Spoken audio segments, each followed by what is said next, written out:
Preakness Week is about much more than the middle jewel of the Triple Crown on Saturday. It's about a celebration of Maryland horse racing. And here at Sagamore Farm, while they certainly soon expect to have a contender in the Triple Crown races, the journey to get there will be filled with patience. I think we've tried to build this the right way, and the right way we think is kind of a slower, more methodical approach.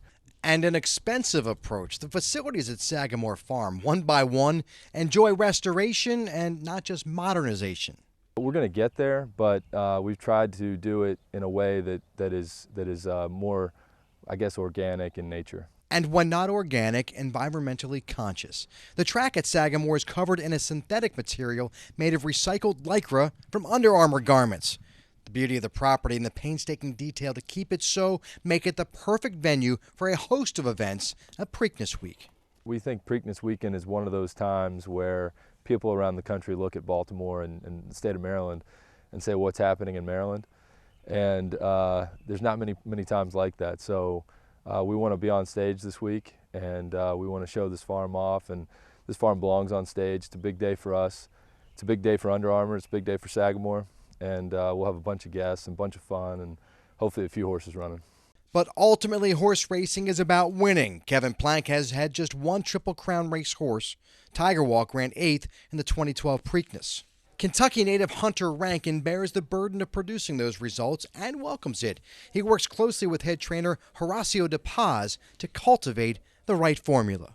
He gets annoyed with me, but no, he's the greatest young guy, and you know, people are going to hear about him for a long time. His attention to detail is amazing. He's a great horseman. Very good relationship. We talk a lot. We have fun. You know, we've experienced some of the ups and downs of the game, but overall, it's a great relationship. He's been really good to me. Now 10 years in for Sagamore Racing and 2 years removed from watching American Pharoah send a jolt through the game with a Triple Crown win, the passion to reach the top, even with a patient approach, it grows stronger. I think it was a big deal for the sport to be able to say it's not impossible, and that's big for us because that's our goal. We want to be there, we want to compete in those races, and we want to win it all. In Reisterstown, Pete Gilbert, WBAL, TV 11 Sports. 11 years ago, a debate went down here at Brown's Barbershop about a troubled local kid, Darius Gilmore. Should he be allowed the opportunity to play basketball for Lake Clifton? So the debate back then went pretty much as the regulars all saying, no, he doesn't deserve the chance. But one man said yes, and that one man was the head coach, Herman Tree Hareed. And that veto maybe saved Darius's life. That got Coach Tree. Do not take Darius. This kid, he'll bust a car window. He will be out here fighting. He will steal someone's bike. He will do anything you name. He got his hand in the middle of this. And like, I was labeled in the neighborhood, very bad kid. But Darius Gilmore wasn't a bad kid. You just had to look really hard to see that. The horrors of childhood tragedy attacked Darius time and again. A mother incapable of raising him. A father he met but 3 times. A doting grandmother who passed away from cancer when he was 11. A best friend murdered when he was 13. Factors that all left their mark. I was bad, man. I had so much pain built up, so much hurt from, neglect from my mom, my father. I remember when he decided to come here, I had adults come to me and say, don't take that kid in your program because he's a bad kid. I couldn't find ways to deal with the pain. The only way I could deal with the pain and release myself and express myself was playing basketball. Coach Tree took the chance on Darius, and the results amazed, but it did take some time. I got kicked out of practice. My rookie year, my 9th grade year, I got kicked out of practice every other day. I could not complete a full Monday through Saturday practice. I could not. I cried many times in his office, in the locker room, on the way to school, from school, because I just could not take discipline. When the discipline took hold, Darius became a leader on a championship team. Then a remarkable journey ensued. First to community colleges in Florida and Mississippi, before settling in at the University of Wyoming. He started point guard in Laramie, then enjoyed a professional career in Eastern Europe. But he has a degree from Wyoming University this kid from Baltimore City, rough area that people gave up on, that I gave a chance to. And he came up and spoke to the team probably about a week or two ago. He's working. And he said, if you guys do anything, just listen to Coach Tree. He got a long list of guys, man, that he has impacted, man, that he has took from off the streets of Baltimore. And when they came to Lake Clifton, they really grew from boys to men. Definitely saved my life. I mean, I wouldn't be here today. I would be either dead or in jail, facing all the obstacles that I was facing at the age I was when I first got to Coach Tree. Darius is just one of many that owe so much to Coach Tree. Herman Hareed does the work to find the best in young men, not willing to write them off as future crime statistics. They will have the tools to succeed upon leaving Lake Clifton. Darius Gilmore provides that perfect example. Pete Gilbert, WBAL, TV 11 Sports.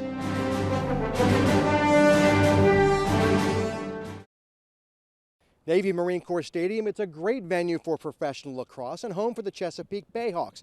One of the Bayhawks' new players, though, has some mixed emotions. First Lieutenant Garrett Thule, United States Army.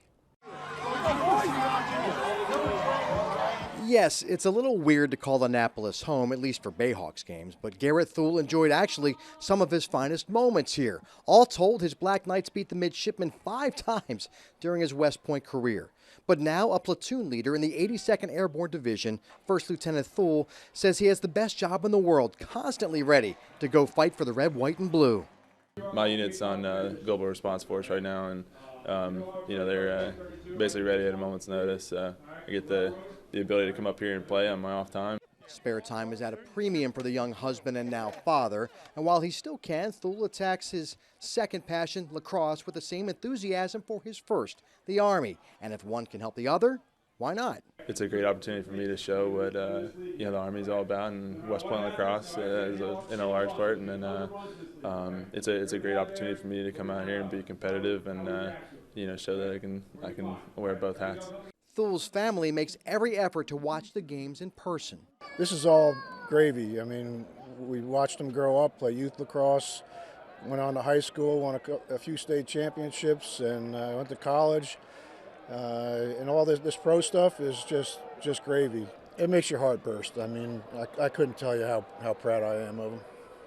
Every time I get to watch him play, it's just something we're not ever sure we're going to get to do again, because we don't know when he's going to be deployed, and we don't know what his future holds at all. So to see him out there, I was in tears earlier because I love that someone's given him the opportunity to play. Now, the Bayhawks' first home game this season will actually be at Homewood Field on the campus of Johns Hopkins, but the first game here at Navy Marine Corps June 2nd against the Ohio Machine. In Annapolis, Pete Gilbert, WBAL, TV 11 Sports. This was Tyree last year at Kennedy Krieger Institute, learning how to walk again after suffering a traumatic spinal cord injury in an October football game against Gilman that had started with 2 touchdowns in the first half for Tyree. I was running the ball, and me and another person went head-to-head, helmet to helmet. He's like, I think I just got the wind knocked out of me. And but then he realized he couldn't move his arms or legs, and then we realized that, and then it was like, oh my gosh, we've got a really serious injury here. It's kind of humbling. Yeah, you don't realize what you have until it's gone. The wide receiver worked tirelessly to get it back. As his teammates, fresh off a championship, kept up their work on the field. He was on the path to be one of the top high school football players in the country this year. Probably would have been ranked in the top 15 of anybody. This season, Tyree served as team manager as he continued to work on improving his gait, coordination, and hand movement. Seeing all your friends do what they want to do and you really can't do what you want to do makes you want to work it 10 times harder. And he did. The 6'5" student athlete will start on the St. Francis Academy varsity basketball team, moving with a sense of ease that belies the toughest year of his life. It's an inspiration to all the kids. It's a true testament of what we do here at St. Francis. Tyree is the perfect example of the kind of students that we want to work with. As a teammate said, Tyree's not done yet, and who knows exactly where he will finish. He has good hopes, high spirits, and Tyree is Tyree, you know. So it's amazing to see how far he came, but he's not done yet.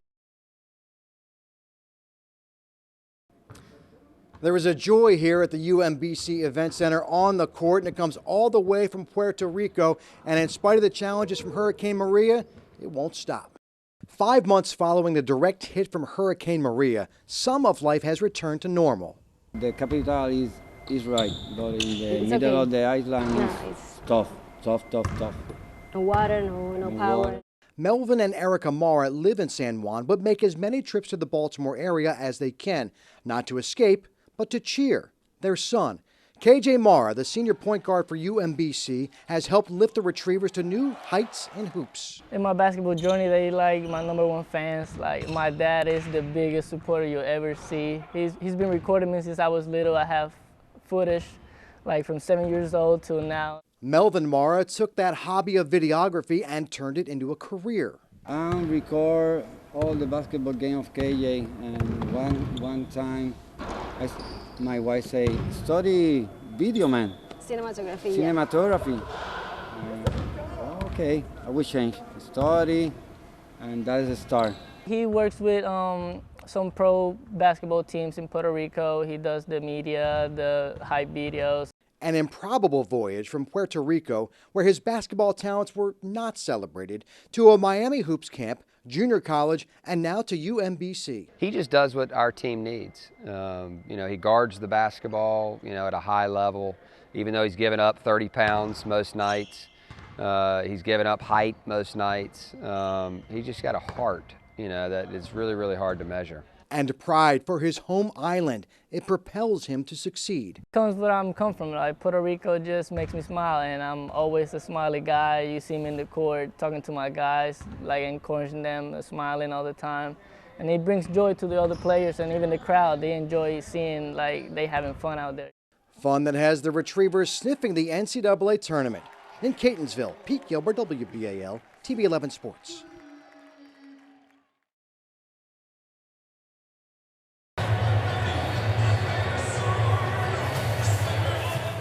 Flacco takes the snap. A flag is down. Dolphins had too many players on the field. Flacco's pass is caught. Touchdown, Ravens! A beautiful throw. A better catch. Jeremy Maclin in for 6. Running to his right. Tries to extend the play. He'll tuck and run. Flacco to the 15. The 10 slides down, and he's drilled. His helmet comes off. Flags are thrown. Ball came loose. This is going to be a penalty on Miami, and Flacco appears to be shaken up. Takes the snap, Ravens rush 5, it's intercepted, picked off at the 40. C.J. Mosley at midfield, Dolphins 40, one man to beat 30. Mosley at the 20, 10, 5, touchdown, C.J. Mosley! Matt Moore to throw, pocket collapsing, Moore surrounded, and he is sacked at the 37-yard line, and with 11:52 left to play, the Hayes in the barn! I knew you'd say it. Allen fumbles the ball. It trickles into the end zone. A pile-up in the end zone, and the Ravens have recovered for a touchdown. And there appears to be a cat running on the field over by the Dolphins bench. More to throw. Chase from the pocket, running to his right, throws incomplete. The closest mammal to that throw was the cat on the far sideline.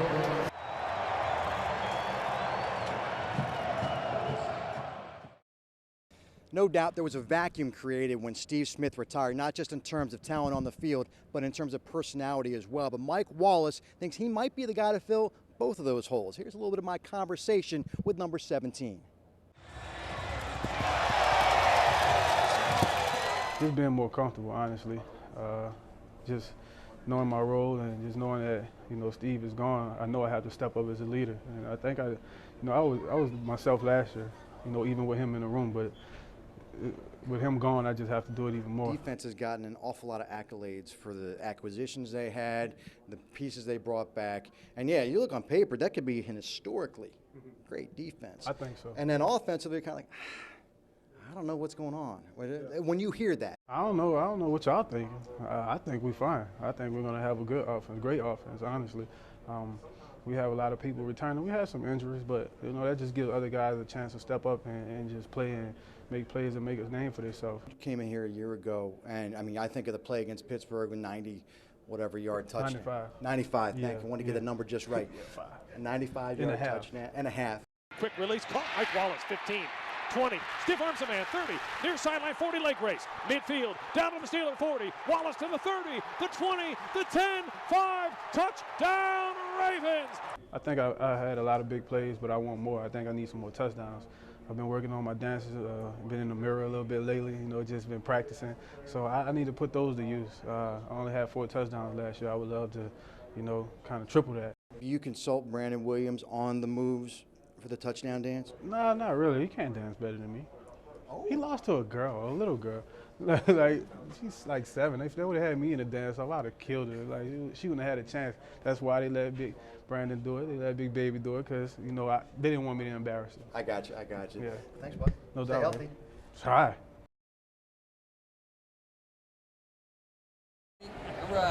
A day of touring London with my broadcast partners Stan White and Dennis Pitta quickly revealed that Ravens fans in this town look more abundant than fish and chips. The key to adjusting to new surroundings, helping the people you're traveling with master the local customs. My hip's not gonna hold up now.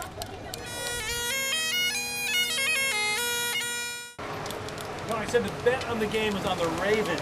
No, I don't want to bet on the Jaguars, the Ravens.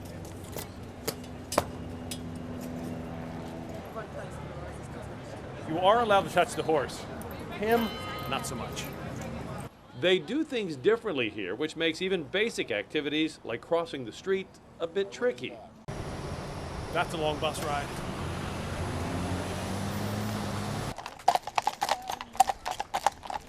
Well, what's his nickname in Italy? The white. The white. Little known English custom. The average person not allowed in Parliament. But if you have your Ravens hotel key, you're always welcome in Parliament. It's going to be loud. I mean, every time we get the NFL across here, it's a great atmosphere. He's football royalty, and he's at Buckingham Palace, but the Queen did not extend an invitation. The Union Jack is flying high, so let's hope it's the only disappointment the Ravens suffer here in London. Jonathan Ogden and Ray Lewis on hand, an atmosphere worthy of a rock concert or a Super Bowl party. So all in all, even if the Queen didn't give Dennis Pitta a personal invite to Buckingham Palace, I think it's fair to say London loves the Ravens. At the Admiralty Pub in Trafalgar Square, Jerry Sandusky, WBAL TV 11 News.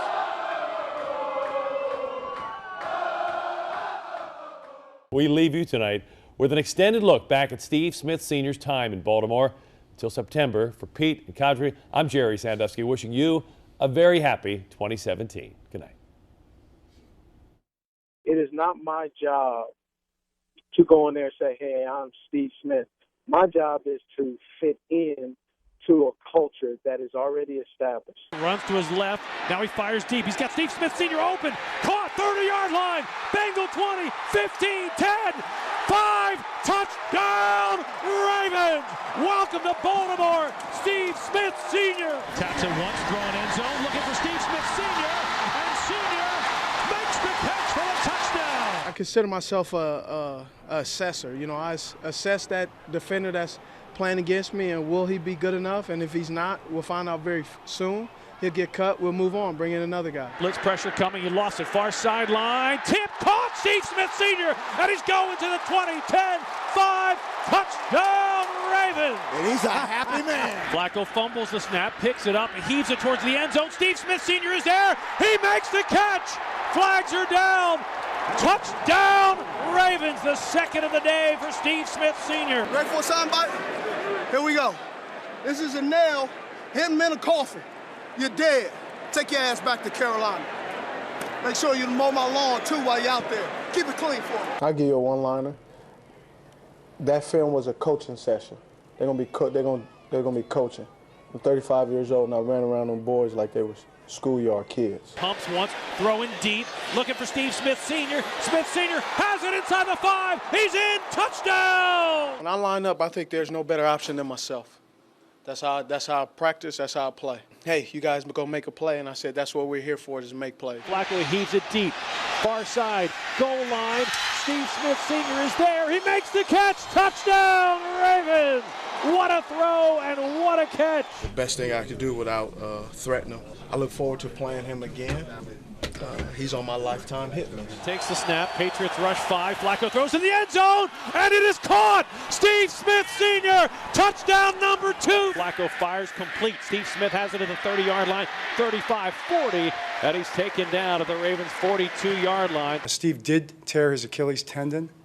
He will be out for the rest of the season. I love him, respect him, admire him. I told him that. That's the kind of man he is. So I really came back, not to really set any records, but more because this organization gave me an opportunity. Flacco to throw on first down. Has time, slings it complete. Steve Smith Sr., Oakland 40, sheds a tackle, 30, gets by a tackle, 20, 10, 5, touchdown Ravens! Steve Smith Sr., catch and run. I didn't think I'd be able to put up the numbers I was at 36. So will I be able to put up numbers at 37? I mean, to be honest, you guys don't know the hell what y'all talking about. Looks right, throws, he's got a man, touchdown! Steve Smith Sr. Eagles bring a blitz. Flacco throws down the far sideline, looking for his man. He's got him, Steve Smith Sr. Touchdown Ravens! Steelers bring blitz up the middle. Flacco throws down the middle. He's got Steve Smith Sr. Touchdown Ravens! A beautiful route, a beautiful throw, and the Ravens have their first lead of the game. For 2016, 17, and beyond, it's probably my last game. Cincinnati is no different opponent than any other game, my first game or last game. Joe Flacco throws complete to Steve Smith Sr. at the 45-yard line, and the 16-year veteran with his first grab of the day. Out there and try to make plays. You know, you want to impact and you want to have fun, smile, frown. Just go out there and play. I'm going to miss it. I'm going to mourn. It's something that's been part of my life for 16, 20 years. The interaction with some great guys.